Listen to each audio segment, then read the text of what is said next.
Em nome do Pai, do Filho e do Espírito Santo. Amém. Bom dia. Hoje é dia 26 de maio, quarta-feira. Memória de São Felipe Neri, presbítero. Do Evangelho segundo São Marcos. Naquele tempo, os discípulos estavam a caminho, subindo para Jerusalém. Jesus ia na frente. Os discípulos estavam espantados e aqueles que iam atrás estavam com medo. Jesus chamou de novo os 12 à parte e começou a dizer-lhes o que estava para acontecer com ele. Eis que estamos subindo para Jerusalém, e o Filho do Homem vai ser entregue aos sumos sacerdotes e aos doutores da lei. Eles o condenarão à morte e o entregarão aos pagãos. Vão zombar dele, cuspir nele, vão torturá-lo e matá-lo.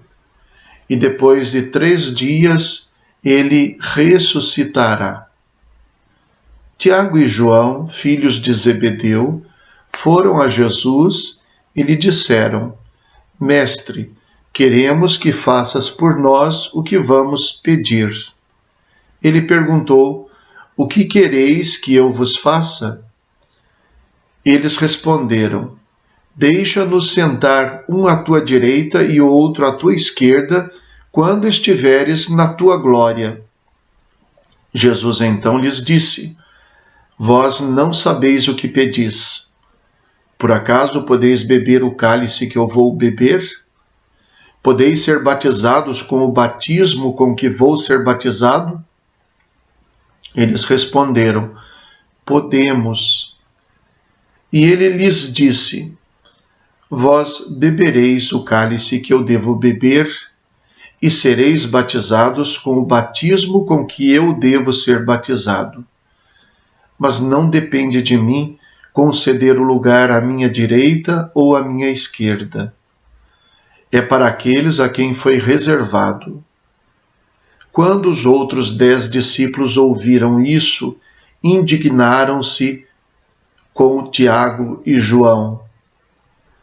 Jesus os chamou e disse: Vós sabeis que os chefes das nações as oprimem e os grandes as tiranizam.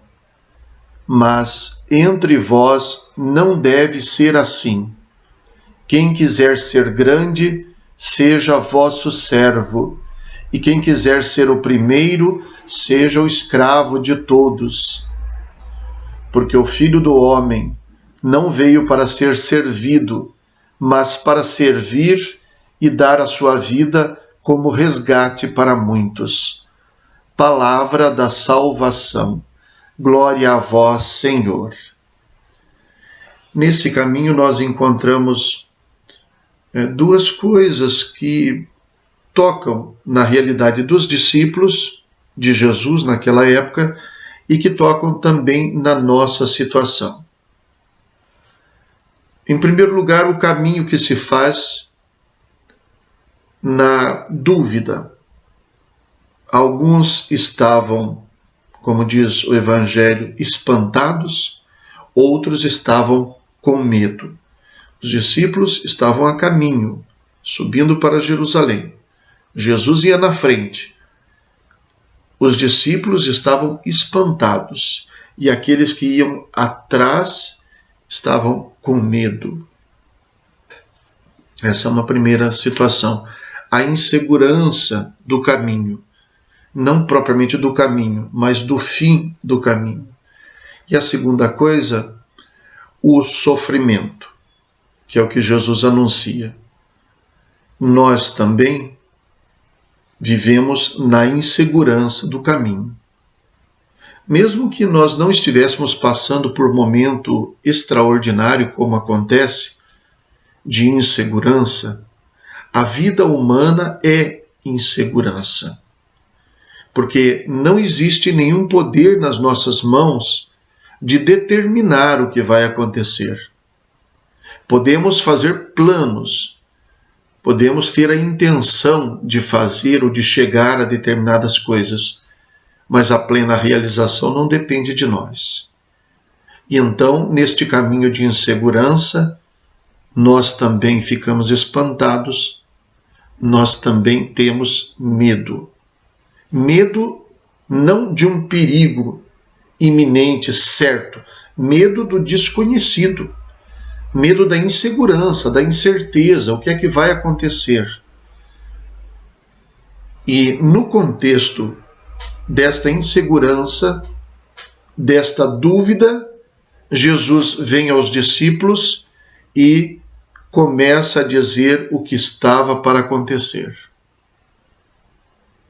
Então, longe de oferecer algum tipo de anestésico para a insegurança, algum tipo de alucinógeno para a gente não pensar no que vai acontecer, Jesus aponta para a realidade difícil que nos espera, para o sofrimento, falando em primeiro lugar do seu sofrimento. Mas aqueles que o estão seguindo caminham com ele para Jerusalém e para este sofrimento. Jesus carrega nas tintas, não que ele exagere, ele não exagera, ele fala a realidade, mas ele não conta essa realidade com nenhum tipo de enfeite, de pacote bonito, que ilude, que faz pensar que talvez não seja assim, quem sabe, não vai ser tanto. Vejam como ele revela. Eis que estamos subindo para Jerusalém, e o Filho do Homem vai ser entregue aos sumos sacerdotes e aos doutores da lei. Eles o condenarão à morte e o entregarão aos pagãos. Vão zombar dele, cuspir nele, vão torturá-lo e matá-lo. E depois de 3 dias ele ressuscitará. Ele ressuscitará parece muito menos do que tudo que ele diz que vai acontecer. Ser entregue, ser zombado, receber cusparadas, ser torturado e ser morto. Então Jesus fala a realidade, porque Jesus quer preparar os corações, ele não quer iludir, para que depois as pessoas se sintam traídas por ele. Ele não trai, por isso ele mostra a realidade. E fala antecipadamente, porque quer que as pessoas sejam livres, quer que as pessoas tenham a opção até de ir embora se quiserem, e que as pessoas se preparem para as dificuldades da vida. A revelação cristã é extremamente honesta. E agora entrando no segundo ponto, o sofrimento. Nós nos deparamos aqui não com espanto, com o medo, mas num segundo momento, nós nos deparamos com a incompreensão. Jesus fala e eles não compreendem, apesar de ter falado tão claramente. Todos os 12 discípulos, porque Jesus chamou esses 12 à parte para dizer o que estava acontecendo e o que ia acontecer.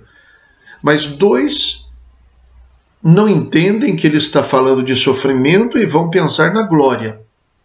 E os outros 10, da mesma forma, ficam indignados com eles. Indignados por quê?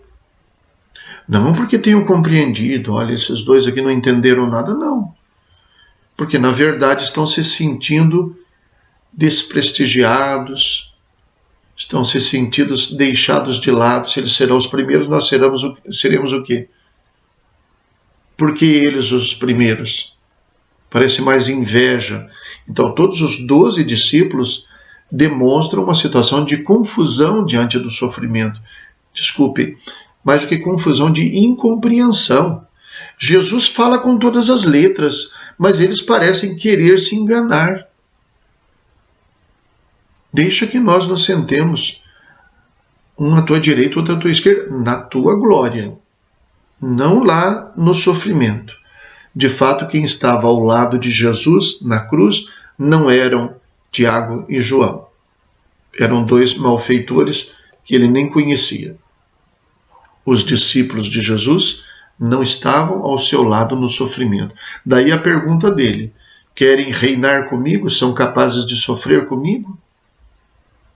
Isso me faz sempre pensar nas palavras próprias do casamento, quando as pessoas se casam. Eu te prometo ser fiel, te recebo por minha mulher, e te prometo ser fiel na alegria e na tristeza, na saúde e na doença, na riqueza e na pobreza, amando-te e respeitando-te todos os dias da minha vida, ou da nossa vida. Então, eu quero ser feliz com você, mas te prometo estar ao seu lado também nas horas do sofrimento. Então, num casamento, quem sofre do lado do outro tem o direito de também se alegrar do lado do outro. O prazer e a felicidade que a união matrimonial possa trazer, eles vêm acompanhado da responsabilidade pelo outro, da entrega total. Então aqui também, querer reinar com Cristo, mas não querer sofrer com Ele, não faz sentido. E Jesus, como que profetizando, diz: sim, vocês vão beber do cálice, mas não agora. Mas o lugar de honra não é necessariamente a resposta para quem vai estar sofrendo comigo. No entanto, ninguém reinará comigo se não tiver sofrido comigo. Os 10 ficam indignados com os dois por isso, por esse diálogo, e Jesus põe fim à questão falando de si mesmo, dizendo: sim, neste mundo, todo mundo fica querendo o lugar à direita e à esquerda. Todo mundo quer reinar, todo mundo quer estar na glória. Neste mundo, os grandes mandam e os pequenos obedecem. Os que têm poder submetem, e os que não têm poder são submetidos. Manda quem pode, obedece quem tem juízo, é o ditado popular. Mas aí vem: é assim que funciona aí no mundo. Entre vós não deve ser assim. É o contrário. Quem quiser realmente estar à frente, estará à frente servindo, porque o reino é feito de serviço. O que nos faz pensar que na vida cristã nós deveríamos competir para ver quem serve mais, para ver quem é mais servidor, quem é menos servido, e não o contrário. Daí, todas as nossas ações se chamarem ministérios. Ministro é aquele que serve. E, sobretudo, aquelas que implicam um certo poder, na verdade, são um poder serviço. São um poder a serviço. Eu estou aqui na frente tomando decisões, não para que os outros façam a minha vontade, mas para que essas decisões possam beneficiar a todos. É um pensamento maravilhoso. Se o mundo achasse que o cristianismo vale a pena e desejasse organizar a vida desta maneira, não haveria tanta mentira, tanta hipocrisia, tanta corrupção. A única coisa que eu diria a mais é que aqui não se trata de uma argumentação feita para a gente falar mal da política, do governo, dos governantes, dos legisladores, dos juízes. Aqui se trata, em primeiro lugar, de um estilo de vida que tem o Filho do Homem como exemplo, que veio não para ser servido, mas para servir, para nós colocarmos em prática dentro da nossa igreja, dentro da nossa comunidade. Começando por quem tem alguma função de estar à frente, como é o meu caso, por estar à frente de uma comunidade. É, antes de tudo, uma lição para mim. E não significa, eu dizendo isso, não significa que quem não tem uma função de estar à frente, naturalmente está servindo. Há muita inveja, e há muita arrogância, e há muito orgulho e muita disputa também nos grupos que não têm aparentemente nada de poder. Para pisar nos outros, às vezes basta ter a chave da sacristia, a chave da igreja, a chave do portão. Toda a responsabilidade que nós recebemos na igreja é uma responsabilidade a serviço. Numa coisa, os discípulos João e Tiago têm razão. A glória que nós esperamos é a glória de estar ao lado de Jesus na glória dele, não na glória deste mundo. Isso deveria nos inspirar para a nossa prática de vida cristã. E eu deveria ser aquela pessoa que faz de tudo para servir. Não sou assim, mas é assim que Jesus pede que nós sejamos. Rezemos. Ó Deus, que não cessais de elevar à glória da santidade os vossos servos fiéis e prudentes, concedei que nos inflame o fogo do Espírito Santo, que ardia no coração de São Filipe Neri, por nosso Senhor Jesus Cristo, vosso Filho, na unidade do Espírito Santo. Amém. O Senhor esteja convosco, Ele está no meio de nós. Abençoe-vos Deus Todo-Poderoso, Pai, Filho e Espírito Santo. Amém. Bom dia, fiquem com Deus.